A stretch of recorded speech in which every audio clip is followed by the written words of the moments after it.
आज मैं मुंशी प्रेमचंद द्वारा लिखित उपन्यास गोदान का 15वां भाग सुनाने जा रही हूँ। शुरू करने से पहले हमारे चैनल को लाइक, शेयर और सब्सक्राइब करें और बेल आइकन को दबाना ना भूलें और कमेंट करके बताएं कि आपको हमारी वीडियो कैसी लगी। तो चलिए शुरुआत करते हैं। इधर कुछ दिनों से राय साहब की कन्या के विवाह की बातचीत हो रही थी। उसके साथ ही इलेक्शन भी सिर पर आ पहुंचा था, मगर इन सबों से आवश्यक उन्हें दीवानी में एक मुकदमा दायर करना था जिसकी कोर्ट फीस ही 50,000 होती थी, ऊपर के खर्च अलग। राय साहब के साले जो अपनी रियासत के एकमात्र स्वामी थे, ऐन जवानी में मोटर लड़ जाने के कारण गत हो गए थे और राय साहब अपने कुमार पुत्र की ओर से उस रियासत पर अधिकार पाने के लिए कानून की शरण लेना चाहते थे। उनके चचेरे सालों ने रियासत पर कब्जा जमा लिया था और राय साहब को उसमें से कोई हिस्सा देने पर तैयार न थे। राय साहब ने बहुत चाहा कि आपस में समझौता हो जाए और उनके चचेरे साले माकूल गुजारा लेकर हट जाएं, यहाँ तक कि वह उस रियासत की आधी आमदनी छोड़ने पर तैयार थे, मगर सालों ने किसी तरह का समझौता स्वीकार न किया और केवल लाठी के जोर से रियासत में तहसील वसूल शुरू कर दी। राय साहब को अदालत की शरण जाने के सिवा कोई मार्ग न रहा। मुकदमे में लाखों का खर्च था, मगर रियासत भी 20 लाख से कम की जायदाद न थी। वकीलों ने निश्चय रूप से कह दिया था कि आपकी शर्तिया डिग्री होगी। ऐसा मौका कौन छोड़ सकता था? मुश्किल यही था कि यह तीनों काम एक साथ आ पड़े थे और उन्हें किसी तरह टाला न जा सकता था। कन्या की अवस्था 18 वर्ष की हो गई थी और केवल हाथ में रुपए न रहने का कारण अब तक उसका विवाह टल जाता था। खर्च का अनुमान 1 लाख का था। जिसके पास जाते वही बड़ा सा मुंह खोलता, मगर हाल में एक बड़ा अच्छा अवसर हाथ आ गया था। कुंवर दिग्विजय सिंह की पत्नी यक्ष्मा की भेंट हो चुकी थी और कुंवर साहब अपने उजड़े घर को जल्द से जल्द बसा लेना चाहते थे। सौदा भी वारी से तय हो गया और कहीं शिकार हाथ से निकल न जाए, इसलिए इसी लग्न में विवाह होना परमावश्यक था। कुंवर साहब दुर्वासनाओं के भंडार थे। शराब, गांजा, अफीम, मदक, चरस, ऐसा कोई नशा न था जो वह न करते हों। और अय्याशी तो रईस की शोभा है। वह रईस ही क्या जो अय्याश न हो। धन का उपभोग और किया ही कैसे जाए, मगर इन सब दुर्गुणों के होते हुए भी वह ऐसे प्रतिभावान थे कि अच्छे अच्छे विद्वान उनका लोहा मानते थे। संगीत, नाट्यकला, हस्तरेखा, ज्योतिष, योग, लाठी, कुश्ती, निशानेबाजी आदि कलाओं में अपना जोड़ न रखते थे। इसके साथ ही बड़े दबंग और निर्भीक थे। राष्ट्रीय आंदोलन में दिल खोलकर सहयोग देते थे, हाँ, गुप्त रूप से। अधिकारियों से यह बात छिपी न थी, फिर भी उनकी बड़ी प्रतिष्ठा थी और साल में 1-2 बार गवर्नर साहब भी उनके मेहमान हो जाते थे। और अभी अवस्था 30-32 से अधिक न थी और स्वास्थ्य तो ऐसा था कि अकेले एक बकरा खाकर हजम कर डालते थे। राय साहब ने समझा, बिल्ली के भागों छींका टूटा। अभी कुंवर साहब शौर्ची से निवृत्त भी न हुए थे कि राय साहब ने बातचीत शुरू कर दी। कुंवर साहब के लिए विवाह केवल अपना प्रभाव और शक्ति बढ़ाने का साधन था। राय साहब कौंसिल के मेंबर थे ही, यूं भी प्रभावशाली थे। राष्ट्रीय संग्राम में अपने त्याग का परिचय देकर श्रद्धा के पात्र भी बन चुके थे। शादी तय होने में कोई बाधा न हो सकती थी और वह तय हो गई। रहा इलेक्शन, यह सोने की हंसिया थी जिसे न उगलते बनता था न निगलते। अब तक वह 2 बार निर्वाचित हो चुके थे और दोनों ही बार उन पर 1-1 लाख की चपत पड़ी थी, मगर अब भी एक राजा साहब उसी इलाके से खड़े हो गए थे और डंके की चोट ऐलान कर दिया था कि चाहे हर एक वोटर को 1-1 हज़ार ही क्यों न देना पड़े, चाहे 50 लाख की रियासत मिट्टी में मिल जाए, मगर राय अमरपाल सिंह को कौंसिल में न जाने दूंगा। और उन्हें अधिकारियों ने अपनी सहायता का आश्वासन भी दे दिया था। राय साहब विचारशील थे, चतुर थे, अपना नफा नुकसान समझते थे, मगर राजपूत थे और पोतड़ों के रईस थे। वह चुनौती पाकर मैदान से कैसे हट जायन, यो उनसे राजा सूर्य प्रताप सिंह ने आकर कहा होता, भाई साहब, आप तो 2 बार कौंसिल में जा चुके, अब की मुझे जाने दीजिए, तो शायद राय साहब ने उनका स्वागत किया होता। कौंसिल का मोह अब उन्हें न था, लेकिन इस चुनौती के सामने ताल ठोकने के सिवा और कोई राह ही न थी। एक मसलहत और भी थी। मिस्टर तनखा ने उन्हें विश्वास दिलाया था कि आप खड़े हो जाएं, पीछे राजा साहब से 1 लाख की थैली लेकर बैठ जाइएगा। उन्होंने यहाँ तक कहा था कि राजा साहब बड़ी खुशी से 1 लाख दे देंगे। मेरी उनसे बातचीत हो चुकी है, पर अब मालूम हुआ राजा साहब राय साहब को परास्त करने का गौरव नहीं छोड़ना चाहते और इसका मुख्य कारण था राय साहब की लड़की की शादी कुंवर साहब से ठीक होना। 2 प्रभावशाली घरानों का संयोग वह अपनी प्रतिष्ठा के लिए हानिकारक समझते थे। उधर राय साहब को ससुराली जायदाद मिलने की भी आशा थी। राजा साहब के पहलू में यह कांटा भी बुरी तरह खटक रहा था। कहीं वह जायदाद इन्हें मिल गई और कानून राय साहब के पक्ष में था ही, तब तो राजा साहब का एक प्रतिद्वंदी खड़ा हो जाएगा। इसलिए उनका धर्म था कि राय साहब को कुचल डालें और उनकी प्रतिष्ठा धूल में मिला दें। बेचारे राय साहब बड़े संकट में पड़ गए थे। उन्हें यह संदेह होने लगा था कि केवल अपना मतलब निकालने के लिए मिस्टर तनखा ने उन्हें धोखा दिया। यह खबर मिली थी कि अब राजा साहब के पैरोकार हो गए हैं। यह राय साहब के घाव पर नमक था। उन्होंने कई बार तनखा को बुलाया था, मगर वह या तो घर पर मिलते ही न थे या आने का वादा करके भूल जाते थे। आखिर आज खुद उनसे मिलने का इरादा करके वह उनके पास जा पहुंचे। संयोग से मिस्टर तनखा घर पर मिल गए, मगर राय साहब को पूरे घंटे भर उनकी प्रतीक्षा करनी पड़ी। यह वही मिस्टर तनखा है जो राय साहब के द्वार पर एक बार रोज हाजिरी दिया करते थे।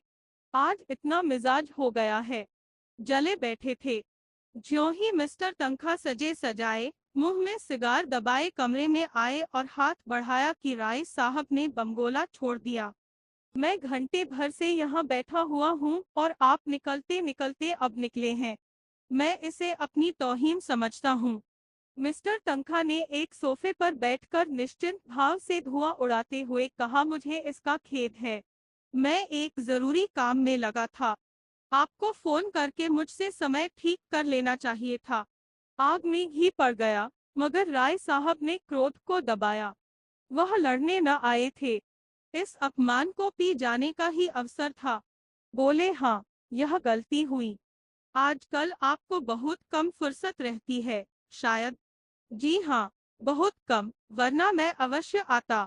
मैं उसी मुआमले के बारे में आपसे पूछने आया था।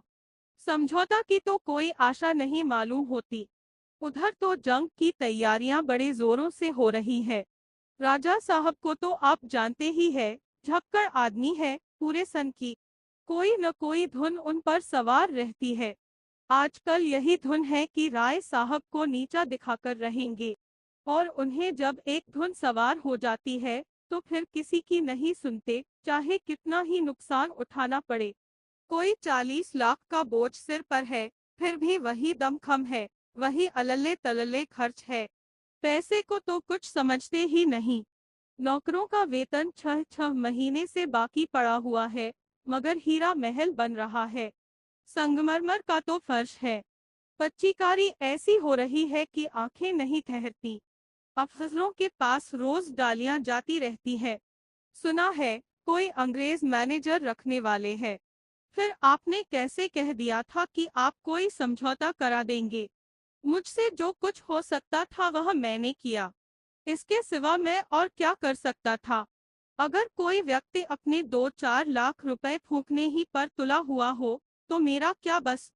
राय साहब अब क्रोध न संभाल सके, खासकर जब उन 2-4 लाख रुपए में से 10-20 हजार आपके हत्थे चढ़ने की भी आशा हो। मिस्टर तनखा क्यों दबते। बोले, राय साहब, अब साफ साफ न कहलवाइए। यहाँ न मैं सन्यासी हूँ, न आप। हम सभी कुछ न कुछ कमाने ही निकले हैं। आंख के अंधों और गांठ के पूरों की तलाश आपको भी उतनी ही है जितनी मुझको। आपसे मैंने खड़े होने का प्रस्ताव किया। आप 1 लाख के लोभ से खड़े हो गए। अगर गोटी लाल हो जाती तो आज आप 1 लाख के स्वामी होते और बिना एक पाई कर्ज लिए कुंवर साहब से संबंध भी हो जाता और मुकदमा भी दायर हो जाता, मगर आपके दुर्भाग्य से वह चाल पट पड़ गई। जब आप ही ठाठ पर रह गए तो मुझे क्या मिलता। आखिर मैंने झक मारकर उनकी पूंछ पकड़ी। किसी न किसी तरह यह वैतरणी तो पार करनी ही है। राय साहब को ऐसा आवेश आ रहा था कि इस दुष्ट को गोली मार दें। इसी बदमाश ने सब्ज बाग दिखाकर उन्हें खड़ा किया और अब अपनी सफाई दे रहा है। पीठ में धूल भी नहीं लगने देता, लेकिन परिस्थिति जबान बंद किए हुए थी। तो अब आपके किए कुछ नहीं हो सकता, ऐसा ही समझिए। मैं 50,000 पर भी समझौता करने को तैयार हूँ। राजा साहब किसी तरह न मानेंगे।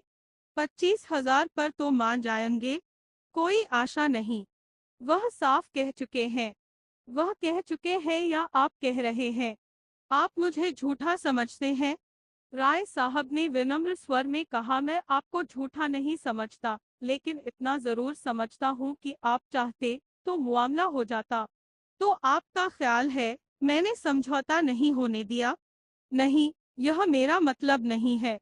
मैं इतना ही कहना चाहता हूँ कि आप चाहते तो काम हो जाता और मैं इस झमेले में न पड़ता। मिस्टर तनखा ने घड़ी की तरफ देखकर कहा, तो राय साहब, अगर आप साफ कहलाना चाहते हैं तो सुनिए, अगर आपने 10,000 का चेक मेरे हाथ में रख दिया होता तो आज निश्चय 1 लाख के स्वामी होते। आप शायद चाहते होंगे जब आपको राजा साहब से रुपए मिल जाते तो आप मुझे 1,000-2,000 दे देते, तो मैं ऐसी कच्ची गोली नहीं खेलता। आप राजा साहब से रुपए लेकर तिजोरी में रखते और मुझे अंगूठा दिखा देते, फिर मैं आपका क्या बना लेता, बतलाइए। कहीं नालिश फरियाद भी तो नहीं कर सकता था। राय साहब ने आहत नेत्रों से देखा, आप मुझे इतना बेईमान समझते हैं? तनखा ने कुर्सी से उठते हुए कहा, इसे बेईमानी कौन समझता है? आजकल यही चतुराई है। कैसे दूसरों को उल्लू बनाया जा सके, यही सफल नीति है, और आप इसके आचार्य हैं। राय साहब ने मुट्ठी बांधकर कहा, मैं? जी हाँ, आप। पहले चुनाव में मैंने जी जान से आपकी पैरवी की। आपने बड़ी मुश्किल से रो धोकर 500 रुपए दिए। दूसरे चुनाव में आपने एक सड़ी सी टूटी फूटी कार देकर अपना गला छुड़ाया। दूध का जला छाछ भी फूंक फूंक कर पीता है। वह कमरे से निकल गए और कार लाने का हुक्म दिया। राय साहब का खून खौल रहा था। इस अशिष्टता की भी कोई हद है। एक तो घंटे भर इंतजार कराया और अब इतनी बेमुरौवती से पेश आकर उन्हें जबरदस्ती घर से निकाल रहा है। अगर उन्हें विश्वास होता कि वह मिस्टर तनखा को पटकनी दे सकते हैं तो कभी न चुकते, मगर तनखा डील डॉल में उनसे सवाए थे। जब मिस्टर तनखा ने हॉर्न बजाया तो वह भी आकर अपनी कार पर बैठे और सीधे मिस्टर खन्ना के पास पहुंचे। 9 बज रहे थे, मगर खन्ना साहब अभी तक मीठी नींद का आनंद ले रहे थे। वह 2 बजे रात के पहले कभी न सोते थे और 9 बजे तक सोना स्वाभाविक ही था। यहाँ भी राय साहब को आधा घंटा बैठना पड़ा, इसलिए जब कोई 9:30 बजे मिस्टर खन्ना मुस्कुराते हुए निकले तो राय साहब ने डांट बताई, अच्छा, अब सरकार की नींद खुली है। 9:30 बजे रुपए जमा कर लिए हैं न, जब ही यह बेफिक्री है। मेरी तरफ ताल्लुकेदार होते तो अब तक आप भी किसी द्वार पर खड़े होते। बैठे बैठे सिर में चक्कर आ जाता। मिस्टर खन्ना ने सिगरेट केस उनकी तरफ बढ़ाते हुए प्रसन्न मुख से कहा, रात सोने में बड़ी देर हो गई। इस वक्त किधर से आ रहे हैं?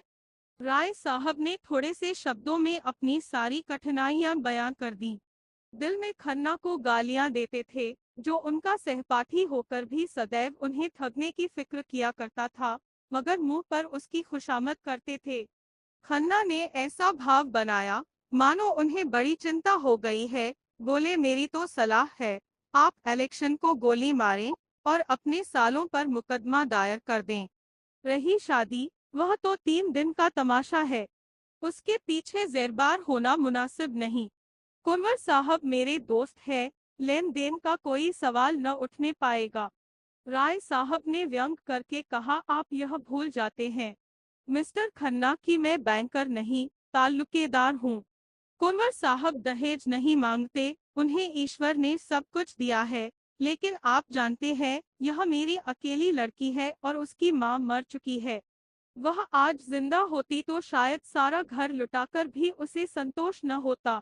तब शायद मैं उसे हाथ रोककर खर्च करने का आदेश देता। लेकिन अब तो मैं उसकी माँ भी हूँ, बाप भी हूँ। अगर मुझे अपने हृदय का रक्त निकाल कर भी देना पड़े, तो मैं खुशी से दे दूंगा। इस विधुर जीवन में मैंने संतान प्रेम में ही अपनी आत्मा की प्यास बुझाई है। दोनों बच्चों के प्यार में ही अपने पत्नी व्रत का पालन किया है। मेरे लिए यह असंभव है कि इस शुभ अवसर पर अपने दिल के अरमान न निकालूं। मैं अपने मन को तो समझा सकता हूँ, पर जिसे मैं पत्नी का आदेश समझता हूँ, उसे नहीं समझाया जा सकता। और इलेक्शन के मैदान से भागना भी मेरे लिए संभव नहीं है। मैं जानता हूँ मैं हारूंगा। राजा साहब से मेरा कोई मुकाबला नहीं, लेकिन राजा साहब को इतना जरूर दिखा देना चाहता हूँ कि अमरपाल सिंह नर्म चारा नहीं है। और मुकदमा दायर करना तो आवश्यक ही है, उसी पर तो सारा दारोमदार है। अब आप बतलाइए, आप मेरी क्या मदद कर सकते हैं? मेरे डायरेक्टरों का इस विषय में जो हुक्म है, वह आप जानते हैं। और राजा साहब भी हमारे डायरेक्टर है, यह भी आपको मालूम है। पिछला वसूल करने के लिए बार बार ताकीद हो रही है। कोई नया मुआमला तो शायद ही हो सके। राय साहब ने मुंह लटकाकर कहा, आप तो मेरा डोंगा ही डुबाए देते हैं मिस्टर खन्ना। मेरे पास जो कुछ निज का है, वह आपका है। लेकिन बैंक के मुआमले में तो मुझे अपने स्वामियों के आदेशों को मानना ही पड़ेगा। अगर यह जायदाद हाथ आ गई, और मुझे इसकी पूरी आशा है, तो पाई पाई अदा कर दूंगा। आप बतला सकते हैं, इस वक्त आप कितने पानी में है? राय साहब ने हिचकते हुए कहा, 5-6 लाख समझिए, कुछ कम ही होंगे। खन्ना ने अविश्वास के भाव से कहा, या तो आपको याद नहीं है, या आप छिपा रहे हैं। राय साहब ने जोर देकर कहा, जी नहीं, मैं न भूला हूँ और न छिपा रहा हूँ। मेरी जायदाद इस वक्त कम से कम 50 लाख की है और ससुराल की जायदाद भी इससे कम नहीं है। इतनी जायदाद पर 10-5 लाख का बोझ कुछ नहीं के बराबर है। लेकिन यह आप कैसे कह सकते हैं कि ससुराल वाली जायदाद पर भी कर्ज नहीं है? जहां तक मुझे मालूम है, वह जायदाद बेदाग है।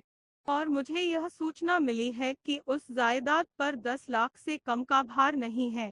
उस जायदाद पर तो अब कुछ मिलने से रहा, और आपकी जायदाद पर भी मेरे ख्याल में 10 लाख से कम देना नहीं है। और वह जायदाद अब 50 लाख की नहीं, मुश्किल से 25 लाख की है। इस दशा में कोई बैंक आपको कर्ज नहीं दे सकता। यूं समझ लीजिए कि आप ज्वालामुखी के मुख पर खड़े हैं।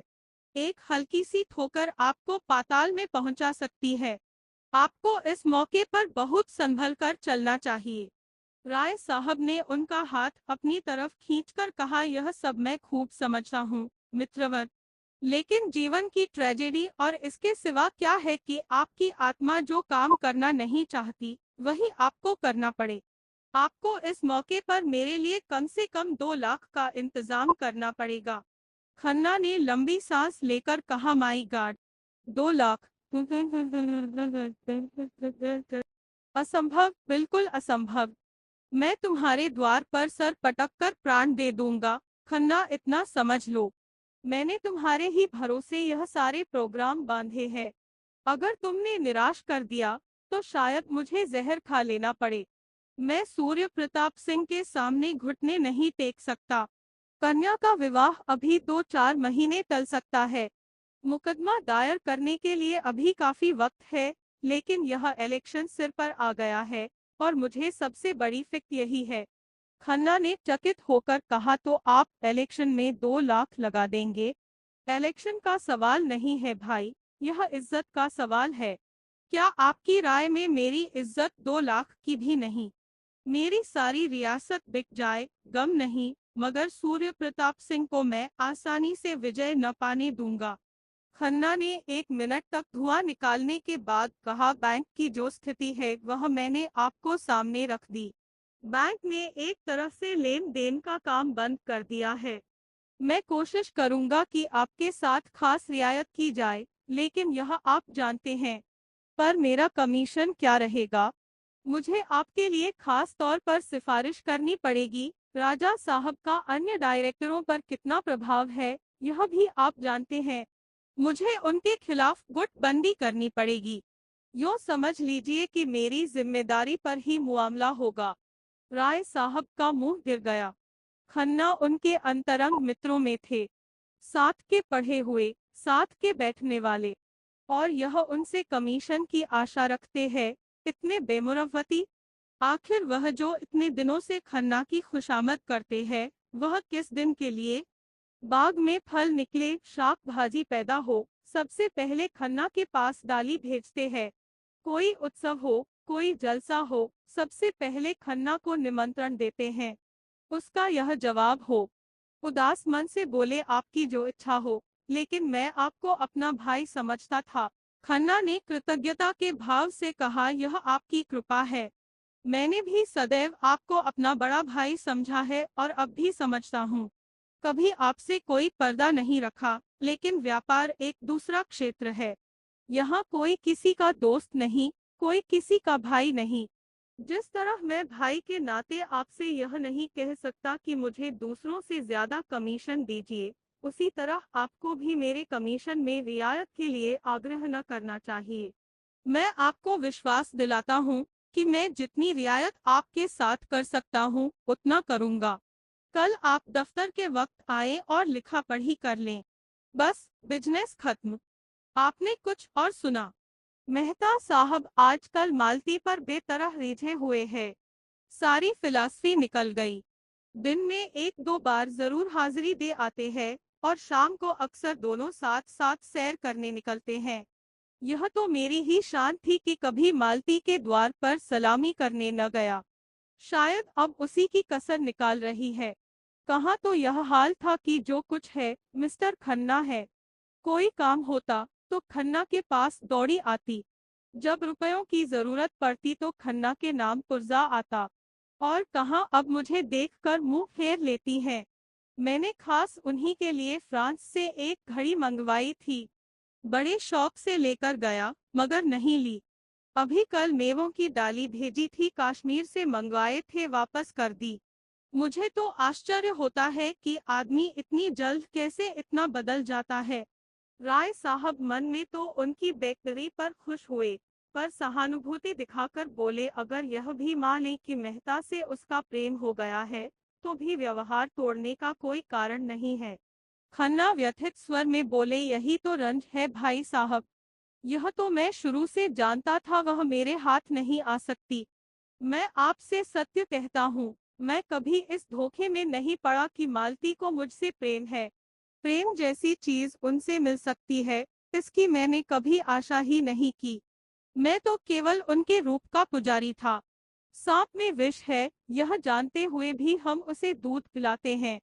तोते से ज्यादा निठुर जीव और कौन होगा, लेकिन केवल उसके रूप और वाणी पर मुग्ध होकर लोग उसे पालते हैं और सोने के पिंजरे में रखते हैं। मेरे लिए भी मालती उसी तोते के समान थी।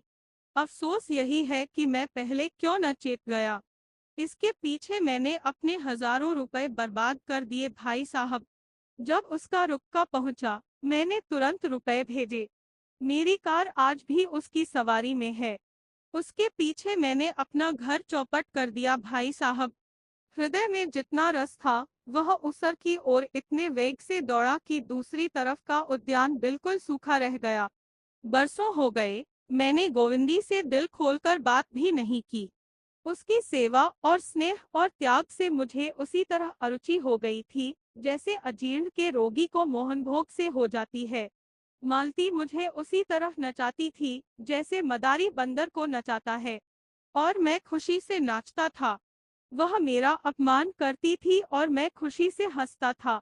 वह मुझ पर शासन करती थी और मैं सिर झुकाता था। उसने मुझे कभी मुंह नहीं लगाया, यह मैं स्वीकार करता हूँ। उसने मुझे कभी प्रोत्साहन नहीं दिया, यह भी सत्य है।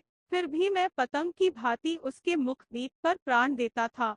और अब वह मुझसे शिष्टाचार का व्यवहार भी नहीं कर सकती।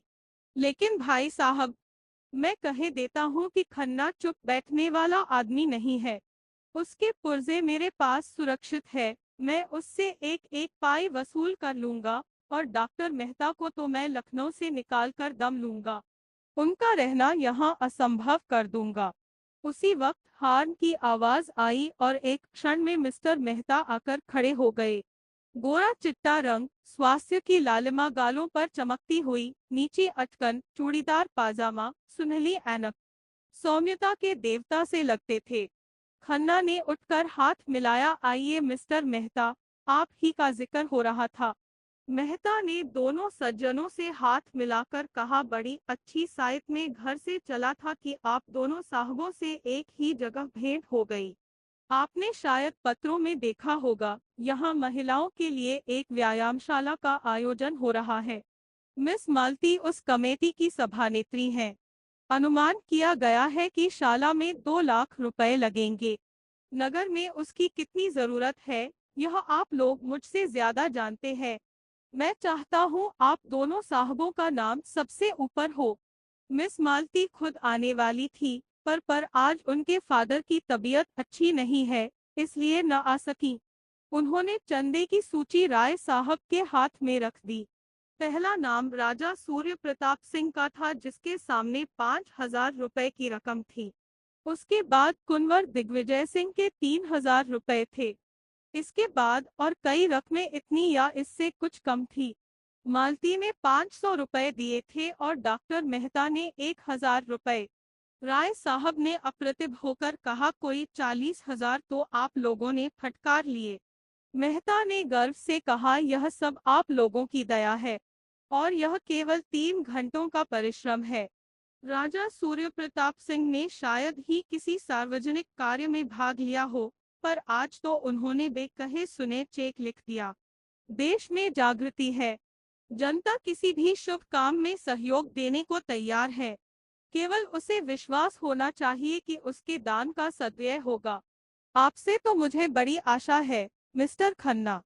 खन्ना ने उपेक्षा भाव से कहा, मैं ऐसे फजूल के कामों में नहीं पड़ता।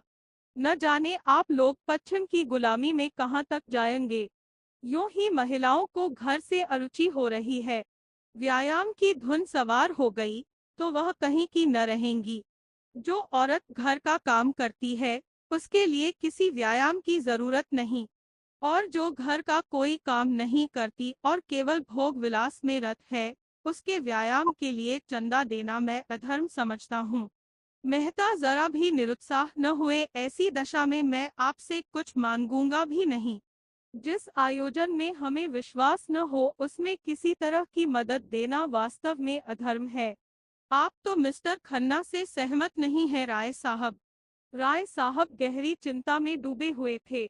सूर्य प्रताप के 5,000 उन्हें हतोत्साह किए डालते थे। चौंककर बोले, आपने मुझसे कुछ कहा? मैंने कहा, आप तो इस आयोजन में सहयोग देना अधर्म नहीं समझते। जिस काम में आप शरीक है, वह धर्म है या अधर्म, इसकी मैं परवाह नहीं करता। मैं चाहता हूँ आप खुद विचार करें, और अगर आप इस आयोजन को समाज के लिए उपयोगी समझें, तो उसमें सहयोग दें। मिस्टर खन्ना की नीति मुझे बहुत पसंद आई। खन्ना बोले, मैं तो साफ कहता हूँ और इसीलिए बदनाम हूँ। राय साहब ने दुर्बल मुस्कान के साथ कहा, मुझ में तो विचार करने की शक्ति है नहीं। सज्जनों के पीछे चलना ही मैं अपना धर्म समझता हूँ। तो लिखिए कोई अच्छी रकम, जो कहिए वह लिख दूं। जो आपकी इच्छा, आप जो कहिए वह लिख दूं। तो 2,000 से कम क्या लिखिएगा? राय साहब ने आहत स्वर में कहा, आपकी निगाह में मेरी यही हैसियत है? उन्होंने कलम उठाया और अपना नाम लिखकर उसके सामने 5,000 लिख दिए।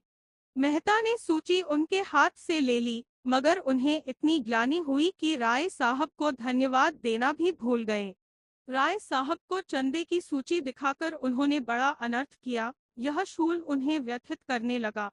मिस्टर खन्ना ने राय साहब को दया और उपवास की दृष्टि से देखा, मानो कह रहे हो, कितने बड़े गधे हो तुम।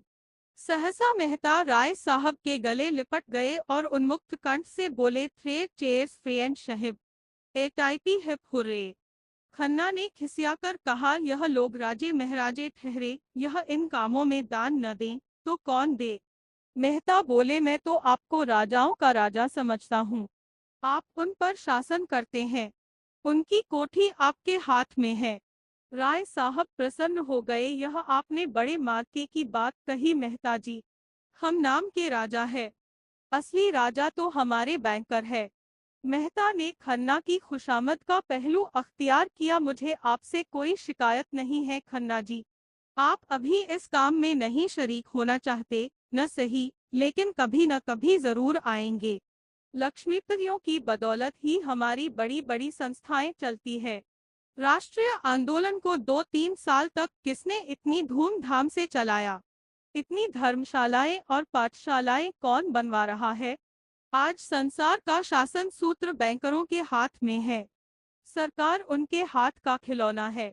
मैं भी आपसे निराश नहीं हूँ। जो व्यक्ति राष्ट्र के लिए जेल जा सकता है, उसके लिए 2-4 हजार खर्च कर देना कोई बड़ी बात नहीं है। हमने तय किया है, इस शाला का बुनियादी पत्थर गोविंदी देवी के हाथों रखा जाए। हम दोनों शीघ्र ही गवर्नर साहब से भी मिलेंगे और मुझे विश्वास है हमें उनकी सहायता मिल जाएगी। लेडी विल्सन को महिला आंदोलन से कितना प्रेम है, आप जानते ही हैं। राजा साहब की और अन्य सज्जनों की भी राय थी कि लेडी विल्सन से ही बुनियाद रखवाई जाए, लेकिन अंत में यही निश्चय हुआ कि यह शुभ कार्य किसी अपनी बहन के हाथों होना चाहिए। आप कम से कम इस अवसर पर आएंगे तो जरूर।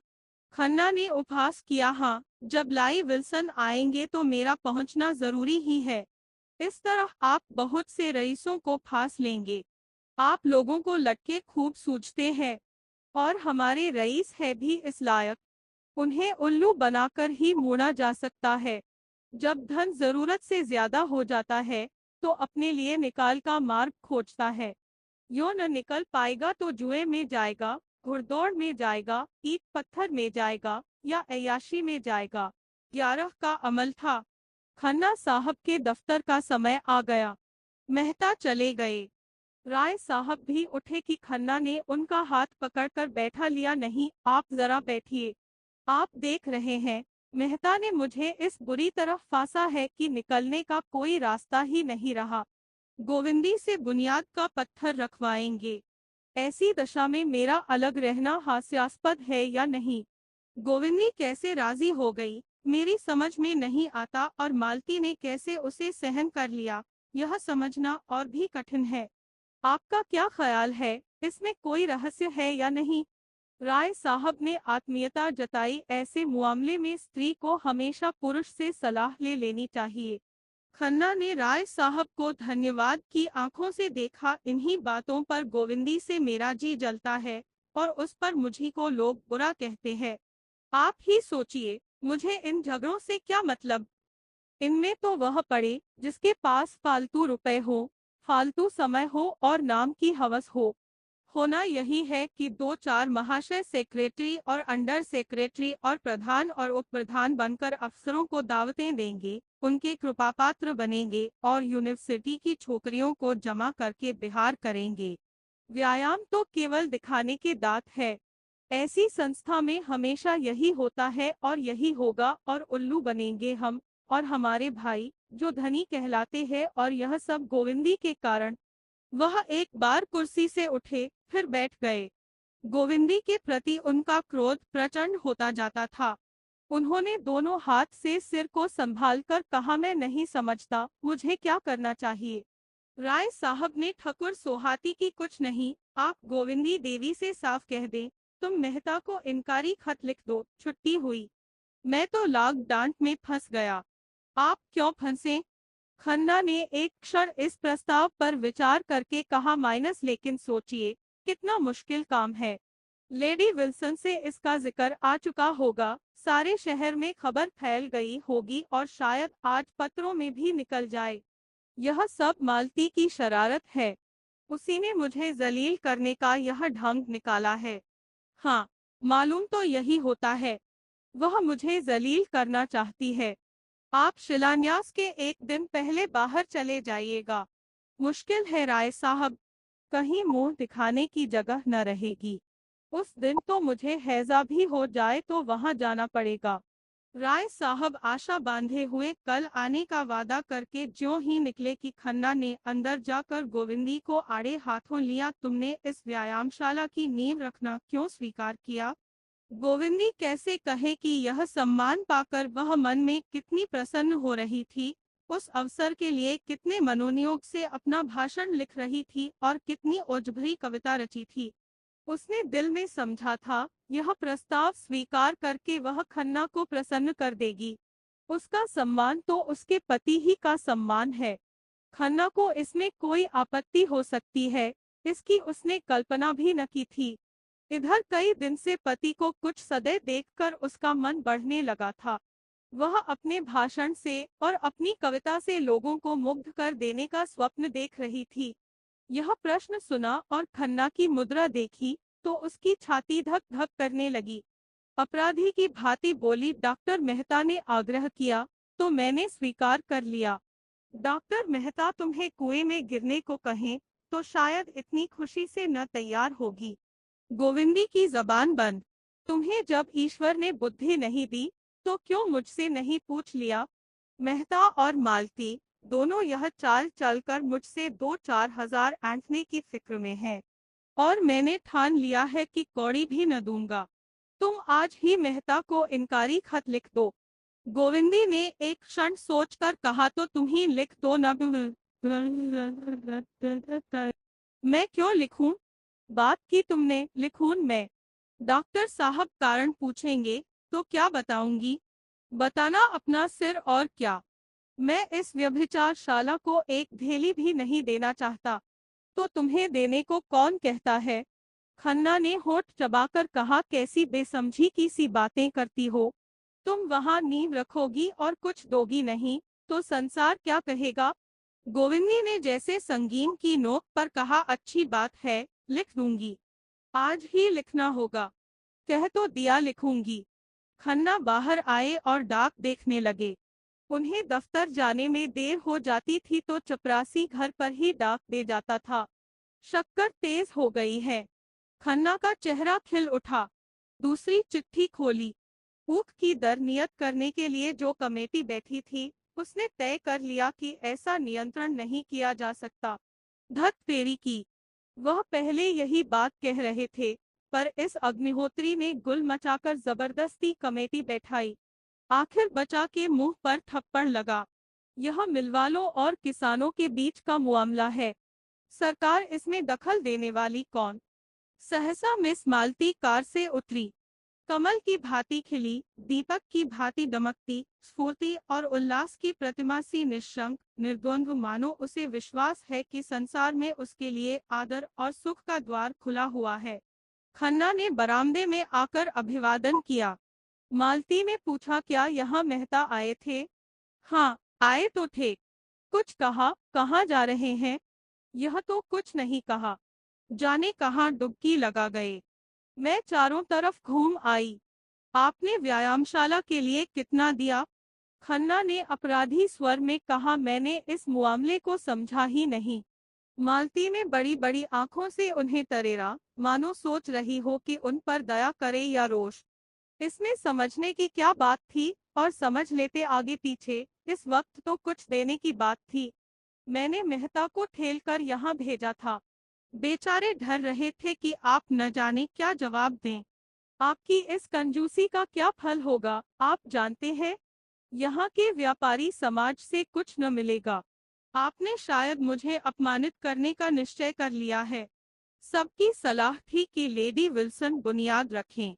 मैंने गोविंदी देवी का पक्ष लिया और लड़कर सबको राजी किया, और अब आप फरमाते हैं आपने इस मामले को समझा ही नहीं। आप बैंकिंग की गुत्थियां समझते हैं, पर इतनी मोटी बात आपकी समझ में न आई। इसका अर्थ इसके सिवा और कुछ नहीं है कि तुम मुझे लज्जित करना चाहते हो। अच्छी बात है, यही सही। मालती का मुख लाल हो गया था। खन्ना घबराए हेकड़ी जाती रही, पर इसके साथ ही उन्हें यह भी मालूम हुआ कि अगर वह कांटों में फंस गए हैं तो मालती दलदल में फंस गई है। अगर उनकी थैलियों पर संकट आ पड़ा है तो मालती की प्रतिष्ठा पर संकट आ पड़ा है, जो थैलियों से ज्यादा मूल्यवान है। तब उनका मन मालती की दुर्वस्था का आनंद क्यों न उठाए। उन्होंने मालती को अर्दब में डाल दिया था, और यद्यपि वह उसे रुष्ट कर देने का साहस खो चुके थे, पर दो चार खरी खरी बातें कह सुनाने का अवसर पाकर छोड़ना न चाहते थे। यह भी दिखा देना चाहते थे कि मैं निरा भोंदू नहीं हूँ। उसका रास्ता रोककर बोले, तुम मुझ पर इतनी कृपालु हो गई हो, इस पर मुझे आश्चर्य हो रहा है मालती। मालती ने भवें सिकोड़ कर कहा, मैं इसका आशय नहीं समझी। क्या अब मेरे साथ तुम्हारा वही बर्ताव है जो कुछ दिन पहले था? मैं तो उसमें कोई अंतर नहीं देखती, लेकिन मैं तो आकाश पाताल का अंतर देखता हूँ। अच्छा, मान लो तुम्हारा अनुमान ठीक है, तो फिर मैं तुमसे एक शुभ कार्य में सहायता मांगने आई हूँ, अपने व्यवहार की परीक्षा देने आई हूँ। और अगर तुम समझते हो कुछ चंदा देकर तुम यश और धन्यवाद के सिवा और कुछ पा सकते हो, तो तुम भ्रम में हो। खन्ना परास्त हो गए। वह ऐसे सकरे कोने में फंस गए थे जहां इधर उधर हिलने का भी स्थान न था। क्या वह उससे यह कहने का साहस रखते हैं कि मैंने अब तक तुम्हारे ऊपर हजारों रुपए लुटा दिए? क्या उसका यही पुरस्कार है? लज्जा से उनका मुंह छोटा सा निकल आया, जैसे सिकुड़ गया हो। झेपते हुए बोले, मेरा आशय यह न था मालती, तुम बिल्कुल गलत समझी। मालती ने परिहास के स्वर में कहा, खुदा करे मैंने गलत समझा हो, क्योंकि अगर मैं उसे सच समझ लूंगी तो तुम्हारे साये से भी भागूंगी। मैं रूपवती हूँ, तुम भी मेरे अनेक चाहने वालों में से एक हो। वह मेरी कृपा थी कि जहाँ मैं औरों के उपहार लौटा देती थी, तुम्हारी सामान्य से सामान्य चीजें भी धन्यवाद के साथ स्वीकार कर लेती थी, और जरूरत पड़ने पर तुमसे रुपए भी मांग लेती थी। अगर तुमने अपने धनोन्माद में इसका कोई दूसरा अर्थ निकाल लिया, तो मैं तुम्हें क्षमा करूंगी। यह पुरुष प्रकृति का अपवाद नहीं, मगर यह समझ लो कि धन ने आज तक किसी नारी के हृदय पर विजय नहीं पाई, और न कभी पाएगा। खन्ना एक एक शब्द पर मानो गज गज भर नीचे धंसे जाते थे। अब और ज्यादा चोट सहने का उनमें जीवट न था। लज्जित होकर बोले, मालती तुम्हारे पैरों पड़ता हूँ, अब और जलील न करो, और न सही तो मित्र भाव तो बना रहने दो। यह कहते हुए उन्होंने दराज से चेकबुक निकाला और 1000 लिखकर डरते डरते मालती की तरफ बढ़ाया। मालती ने चेक लेकर निर्दय व्यंग किया, यह मेरे व्यवहार का मूल्य है या व्यायामशाला का चंदा? खन्ना सजल आंखों से बोले, अब मेरी जान बख्शो मालती, क्यों मेरे मुंह में कालिख पोत रही हो? मालती ने जोर से कहा, मारा देखो, डांट भी बताई और 1000 रुपए भी वसूल किए। अब तो तुम कभी ऐसी शरारत न करोगे, कभी नहीं, जीते जी कभी नहीं। कान पकड़ो। फ्र कान पकड़ता हूँ, मगर अब तुम दया करके जाओ और मुझे एकांत में बैठकर सोचने और रोने दो। तुमने आज मेरे जीवन का सारा आनंद मालती और जोर से हंसी, देखो खन्ना, तुम मेरा बहुत अपमान कर रहे हो, और तुम जानते हो रूप अपमान नहीं सह सकता। मैंने तो तुम्हारे साथ भलाई की और तुम उसे बुराई समझते हो। खन्ना विद्रोह भरी आंखों से देखकर बोले, तुमने मेरे साथ भलाई की है या उल्टी छुरी से मेरा गला रेता है? क्यों? मैं तुम्हें लूट लूट कर अपना घर भर रही थी, तुम उस लूट से बच गए। क्यों घाव पर नमक छिड़क रही हो मालती? मैं भी आदमी हूँ। मालती ने इस तरह खन्ना की ओर देखा, मानो निश्चय करना चाहती थी कि वह आदमी है या नहीं। अभी तो मुझे इसका कोई लक्षण नहीं दिखाई देता। तुम बिल्कुल पहेली हो, आज यह साबित हो गया। हाँ, तुम्हारे लिए पहेली हूँ और पहेली रहूंगी। यह कहती हुई वह पक्षी की भांति फुर्र से उड़ गई, और खन्ना सिर पर हाथ रखकर सोचने लगे, यह लीला है या इसका सच्चा रूप। गोबर और झुनिया के जाने के बाद घर सुनसान रहने लगा। धनिया को बार बार मुन्नू की याद आती रहती है। बच्चे की माँ तो झुनिया थी, पर उसका पालन धनिया ही करती थी। वही उसे उपटन मलती, काजल लगाती, सुलाती, और जब काम काज से अवकाश मिलता उसे प्यार करती। वात्सल्य का यह नशा ही उसकी विपत्ति को भुलाता रहता था। उसका भोला भाला मक्खन सा मुंह देखकर वह अपनी सारी चिंता भूल जाती और स्नेहमय गर्व से उसका हृदय फूल उठता। वह जीवन का आधार अब न था। उसका सूना खटोला देखकर वह रो उठती। वह कवच जो सारी चिंताओं और दुराशाओं से उसकी रक्षा करता था, उससे छिन गया था। वह बार बार सोचती, उसने झुनिया के साथ ऐसी कौन सी बुराई की थी जिसका उसने यह दंड दिया। डाइन ने आकर उसका सोना सा घर मिट्टी में मिला दिया। गोबर ने तो कभी उसकी बात का जवाब भी न दिया था। इसी रान ने उसे फोड़ा और वहां ले जाकर न जाने कौन कौन सा नाच नचाएगी। यहाँ ही वह बच्चे की कौन बहुत परवाह करती थी। उसे तो अपनी मिस्सी काजल मांग चोटी से ही छुट्टी नहीं मिलती। बच्चे की देखभाल क्या करेगी। बेचारा अकेला जमीन पर पड़ा रोता होगा। बेचारा एक दिन भी तो सुख से नहीं रहने पाता। कभी खांसी, कभी दस्त, कभी कुछ, कभी कुछ। यह सोच सोचकर उसे झुनिया पर क्रोध आता। गोबर के लिए अब भी उसके मन में वही ममता थी। इसी चुड़ैल ने उसे कुछ खिला पिलाकर अपने वश में कर लिया। ऐसी मायाविनी न होती तो यह टोना ही कैसे करती। कोई बात न पूछता था।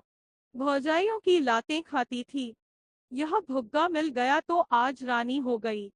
होरी ने चिढ़कर कहा, माइनस जब देखा तब तू झुनिया ही को दोष देती है। यह नहीं समझती कि अपना सोना खोटा तो सोनार का क्या दोष। गोबर उसे न ले जाता तो क्या आपसे आप चली जाती। शहर का दाना पानी लगने से लौंडे की आंखें बदल गईं। ऐसा क्यों नहीं समझ लेती। धनिया गरज उठी, अच्छा चुप रहो। तुम्ही ने रान को मूड पर चढ़ा रखा था। नहीं, मैंने पहले ही दिन झाड़ू मारकर निकाल दिया होता। खलिहान में डांठें जमा हो गई थी। होरी बैलों को जुखर कर अनाज मारने जा रहा था। पीछे मुंह फेर कर बोला, माले, बहू ने गोबर को फोड़ ही लिया तो तू इतना कुढ़ती क्यों है। जो सारा जमाना करता है वही गोबर ने भी किया। अब उसके बाल बच्चे हुए। मेरे बाल बच्चों के लिए क्यों अपनी सांसत कराए। क्यों हमारे सिर का बोझ अपने सिर पर रखे। तुम ही उपद्रव की जड़ हो तो मुझे भी निकाल दे। ले जा बैलों को अनाज मांड। मैं हुक्का पीता हूँ। तुम चलकर चक्की पीसो, मैं अनाज मारूंगी। विनोद में दुख उड़ गया। वही उसकी दवा है। धनिया प्रसन्न होकर रूपा के बाल गूंथने बैठ गई जो बिल्कुल उलझकर रह गए थे, और होरी खलिहान चला। रसिक बसंत सुगंध और प्रमोद और जीवन की विभूति लुटा रहा था, दोनों हाथों से दिल खोलकर। कोयल आम की डालियों में छिपी अपनी रसीली मधुर आत्मस्पर्शी कूक से आशाओं को जगाती फिरती थी। महुए की डालियों पर मैनों की बारात सी लगी बैठी थी। नीम और सरस और करौंदे अपनी महक में नशा सा घोल देते थे। होरी आमों के बाग में पहुंचा तो वृक्षों के नीचे तारे से खिले थे। उसका व्यथित निराश मन भी इस व्यापक शोभा और स्फूर्ति में आकर गाने लगा। हिया जरत रहत दिन रैन। आम की दरिया कोयल बोले, तनिक न आवत चैन। सामने से दुलारी सहुआइन गुलाबी साड़ी पहने चली आ रही थी।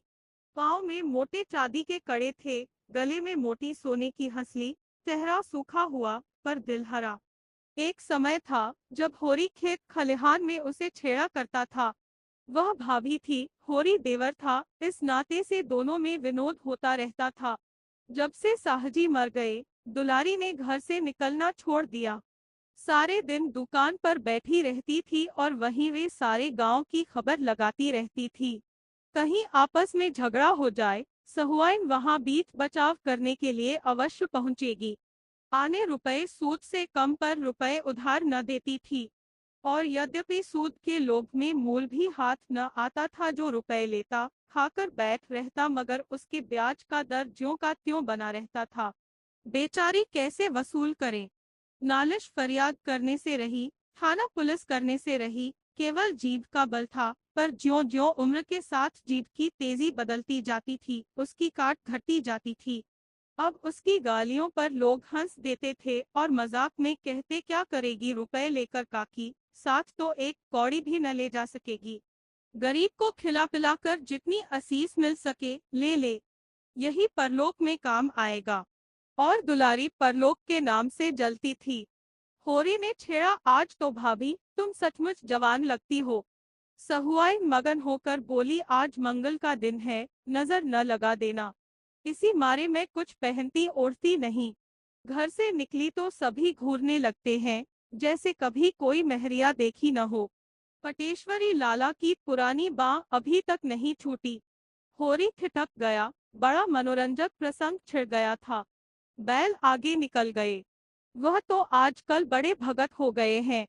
देखती नहीं हो, हर पूर्णमासी को सत्यनारायण की कथा सुनते हैं और दोनों जून मंदिर में दर्शन करने जाते हैं।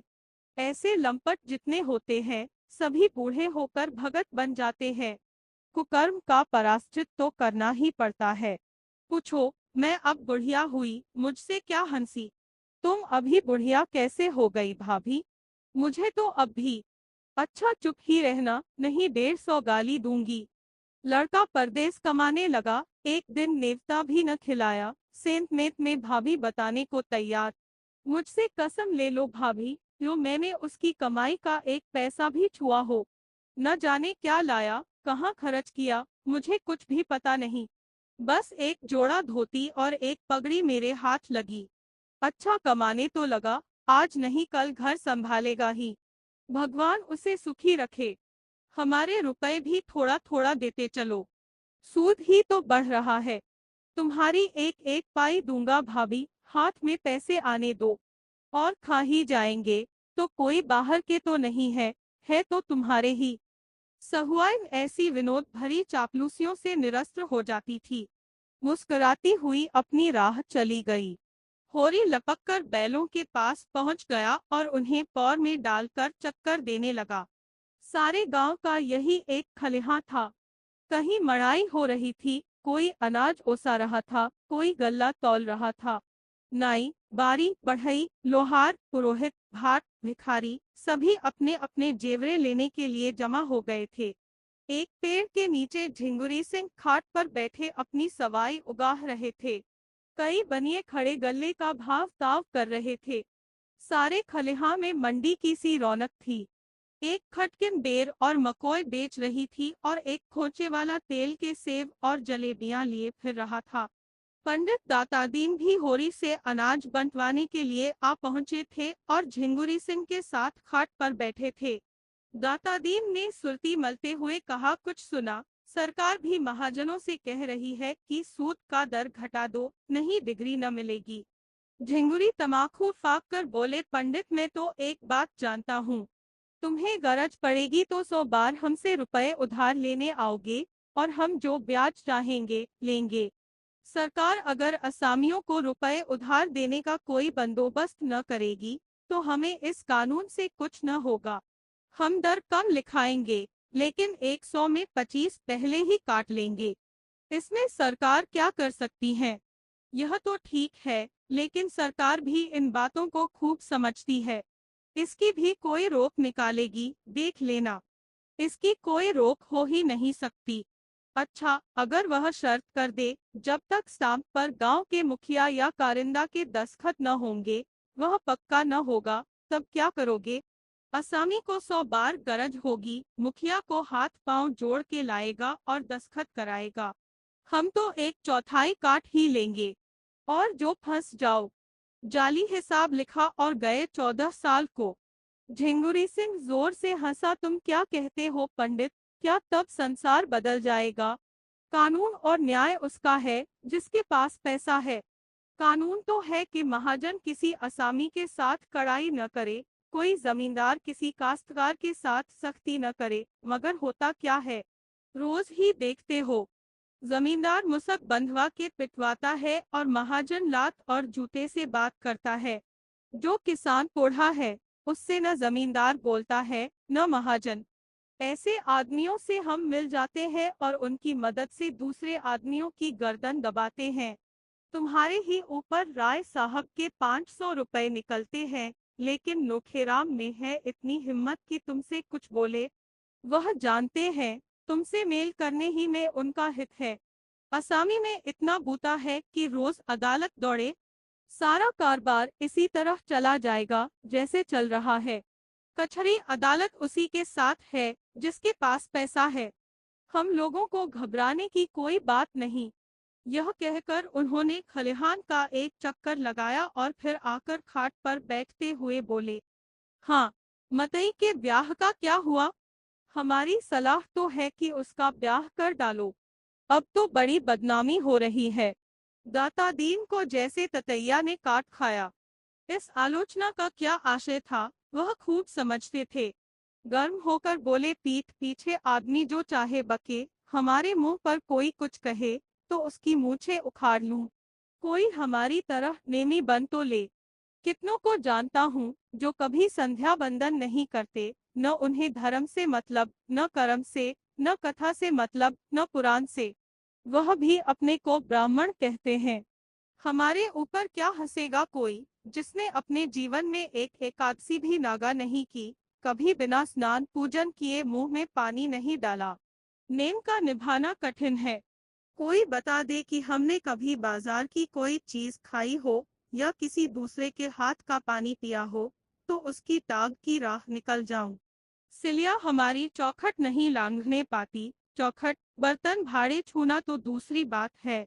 मैं यह नहीं कहता कि मतई यह बहुत अच्छा काम कर रहा है, लेकिन जब एक बात हो गई तो यह पाजी का काम है कि औरत को छोड़ दे।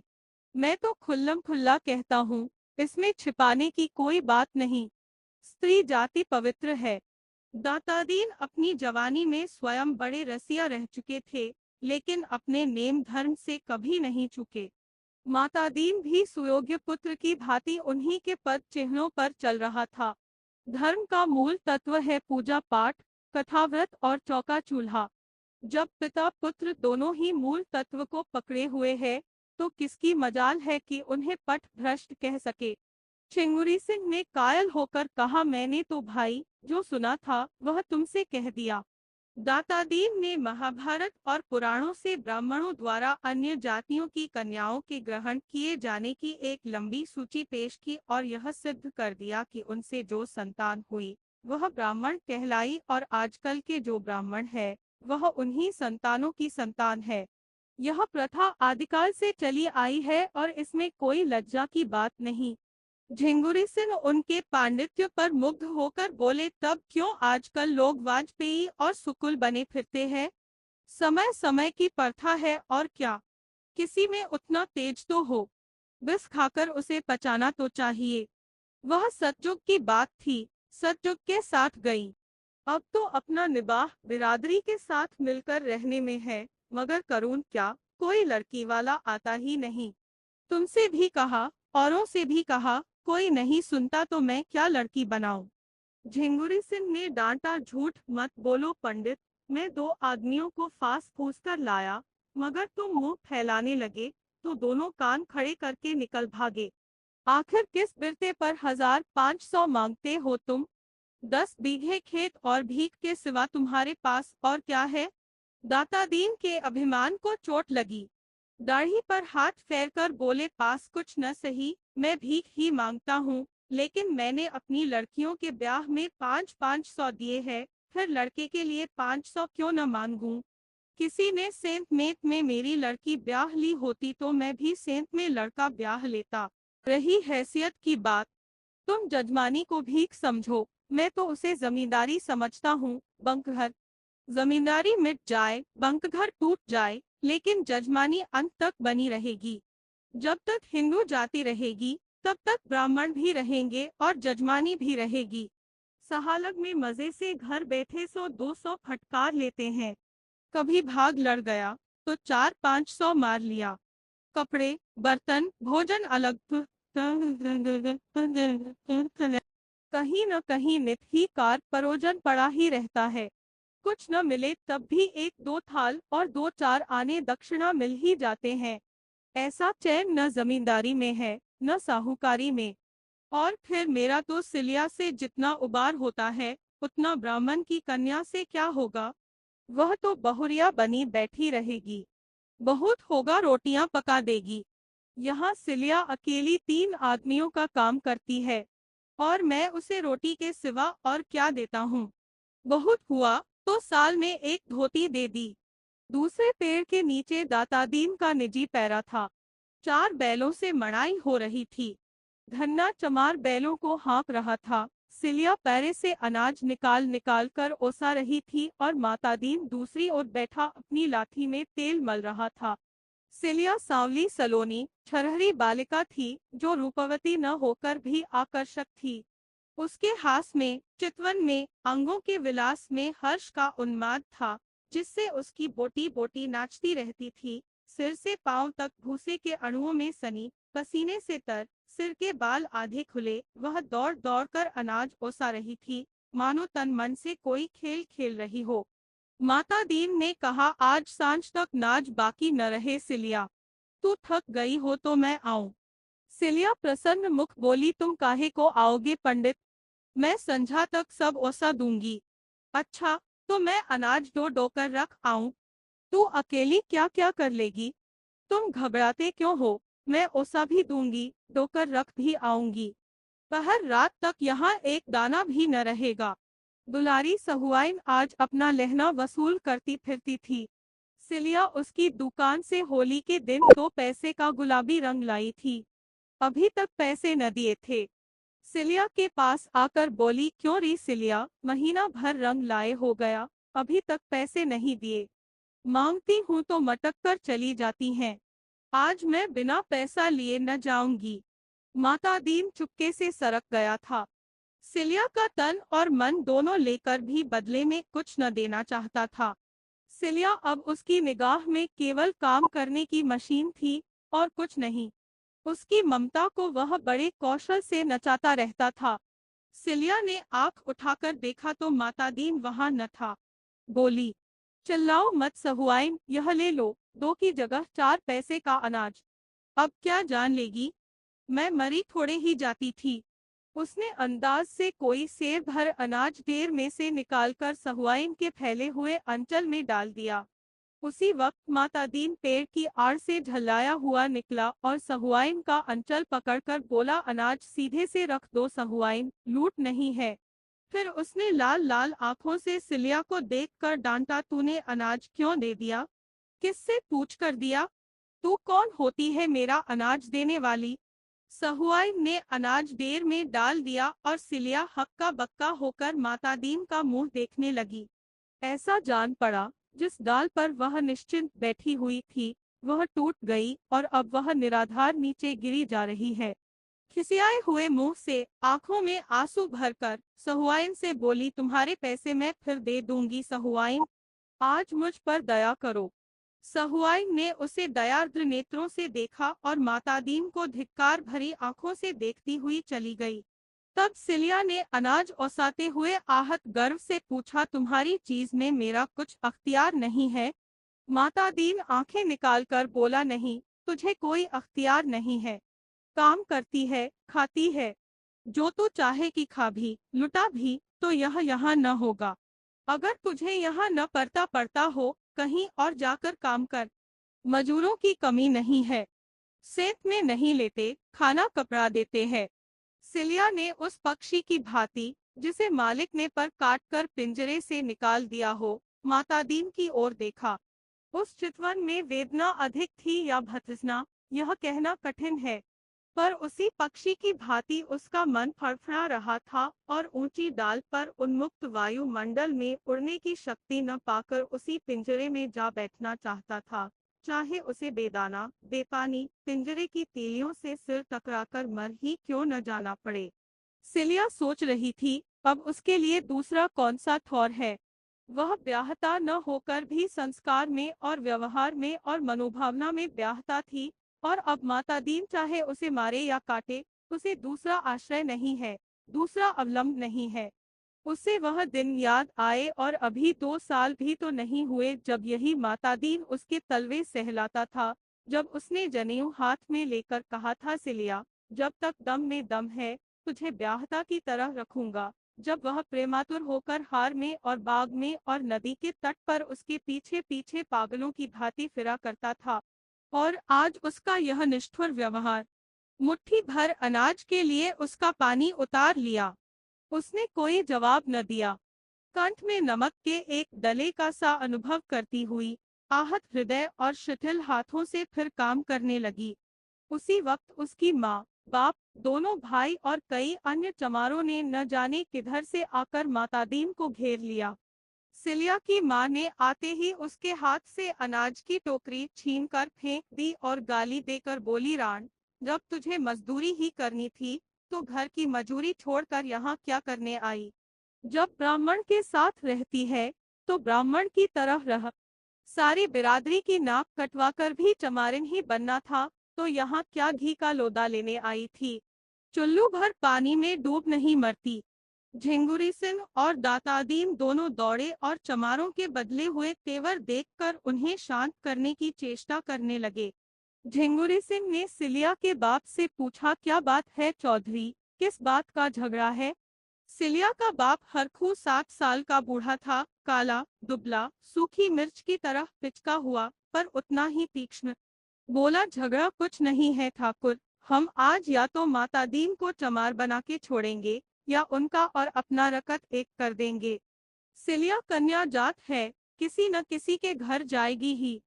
इस पर हमें कुछ नहीं कहना है, मगर उसे जो कोई भी रखे हमारा होकर रहे। तुम हमें ब्राह्मण नहीं बना सकते, मुदा हम तुम्हें चमार बना सकते हैं। हमें ब्राह्मण बना दो, हमारी सारी बिरादरी बनने को तैयार है। जब यह समर्थ नहीं है तो फिर तुम भी चमार बनो। हमारे साथ खाओ पियो, हमारे साथ उठो बैठो। हमारी इज्जत लेते हो तो अपना धर्म हमें दो। दातादीन ने लाठी फटकार कर कहा, मुंह संभाल कर बातें कर हरखुआ।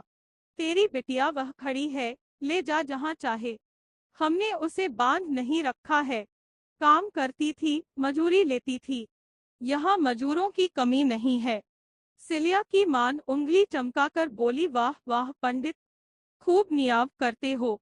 तुम्हारी लड़की किसी चमार के साथ निकल गई होती और तुम इस तरह की बातें करते तो देखती।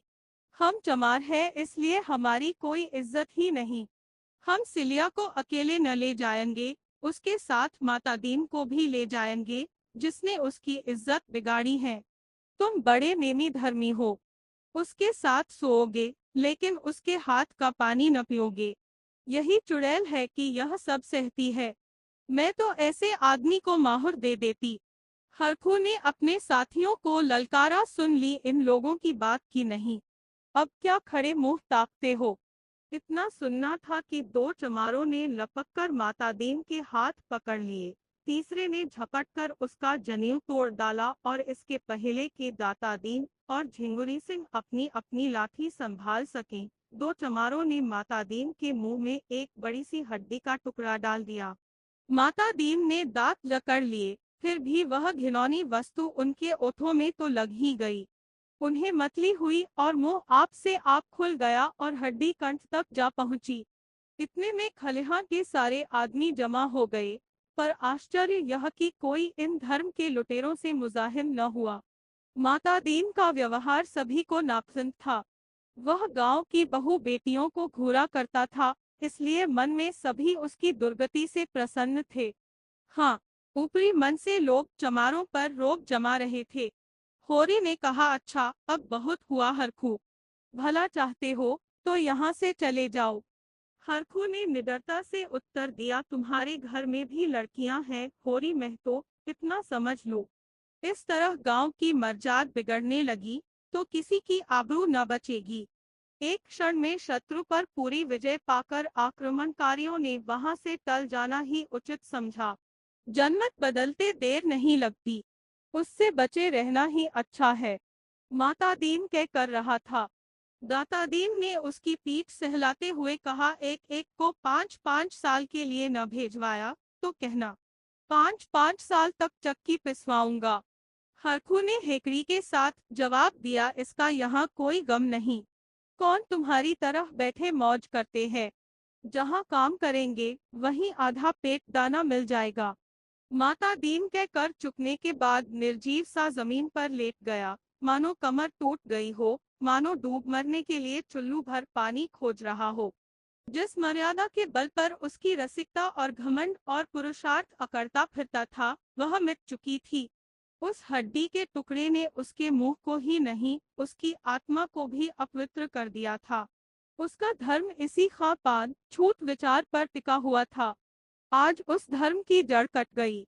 अब वह लाख प्रायश्चित करे, लाख गोबर खाए और गंगा जल पिए, लाख दान पुण्य और तीर्थ व्रत करे, उसका मरा हुआ धर्म जी नहीं सकता। अगर अकेले की बात होती तो छिपा ली जाती, यहाँ तो सबके सामने उसका धर्म लुटा। अब उसका सिर हमेशा के लिए नीचा हो गया। आज से वह अपने ही घर में अछूत समझा जाएगा। उसकी स्नेहमयी माता भी उससे घृणा करेगी। और संसार से धर्म का ऐसा लोप हो गया कि इतने आदमी केवल खड़े तमाशा देखते रहे, किसी ने चून तक न की। एक क्षण पहले जो लोग उसे देखते ही पालागन करते थे, अब उसे देखकर मुंह फेर लेंगे। वह किसी मंदिर में भी न जा सकेगा, न किसी के बर्तन भाड़े छू सकेगा। और यह सब हुआ इस अभागिन सिलिया के कारण। सिलिया जहां अनाज ओसा रही थी, वही सिर झुकाए खड़ी थी, मानो यह उसी की दुर्गति हो रही है। सहसा उसकी माँ ने आकर डांटा, खड़ी ताकती क्या है, चल सीधे घर, नहीं बोटी बोटी काट डालूंगी। बाप दादा का नाम तो खूब उजागर कर चुकी, अब क्या करने पर लगी है। सिलिया मूर्तिवत खड़ी रही। माता पिता और भाइयों पर उसे क्रोध आ रहा था। यह लोग क्यों उसके बीच में बोलते हैं। वह जैसे चाहती है रहती है, दूसरों से क्या मतलब। कहते हैं, यहाँ तेरा अपमान होता है, तब क्या कोई ब्राह्मण उसका पकाया खा लेगा, उसके हाथ का पानी पी लेगा।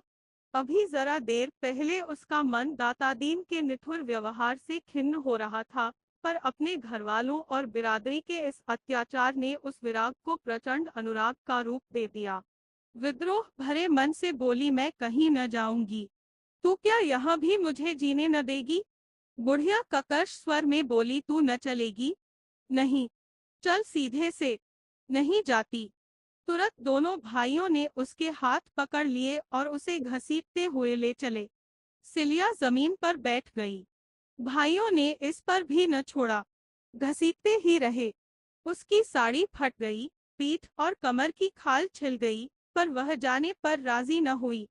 तब हरखू ने लड़कों से कहा, अच्छा अब इसे छोड़ दो, समझ लेंगे मर गई, मगर अब जो कभी मेरे द्वार पर आई तो लहू पी जाऊंगा। सिलिया जान पर खेल कर बोली, हाँ, जब तुम्हारे द्वार पर जाऊं तो पी लेना। बुढ़िया ने क्रोध के उन्माद में सिलिया को कई लातें जमाई और हरखू ने उसे हटा न दिया होता तो शायद प्राण ही लेकर छोड़ती। बुढ़िया फिर झपटी तो हरखू ने उसे धक्के देकर पीछे हटाते हुए कहा, तू बड़ी हत्यारन है कलिया, क्या उसे मार ही डालेगी। सिलिया बाप के पैरों से लिपट कर बोली, मार डालो दादा, सब जने मिलकर मार डालो।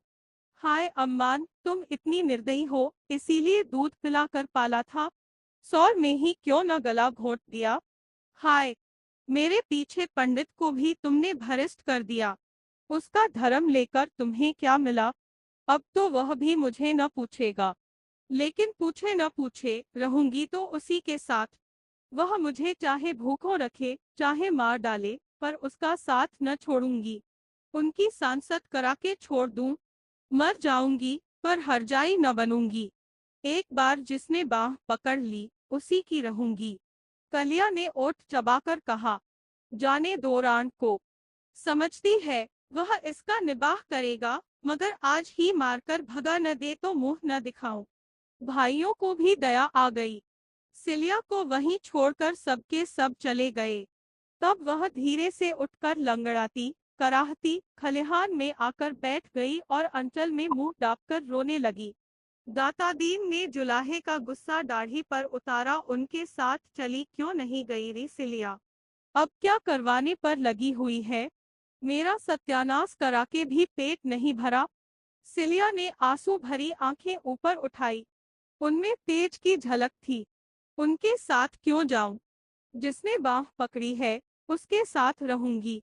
पंडित जी ने धमकी दी, मेरे घर में पांव रखा तो लातों से बात करूंगा। सिलिया ने भी उद्दंडता से कहा, मुझे जहां वह रखेंगे वहां रहूंगी, पेड़ तले रखें चाहे महल में रखें। माता दीन संज्ञाहीन सा बैठा था। दोपहर होने आ रहा था। धूप पत्तियों से छन छन कर उसके चेहरे पर पड़ रही थी। माथे से पसीना टपक रहा था, पर वह मौन निस्पंद बैठा हुआ था।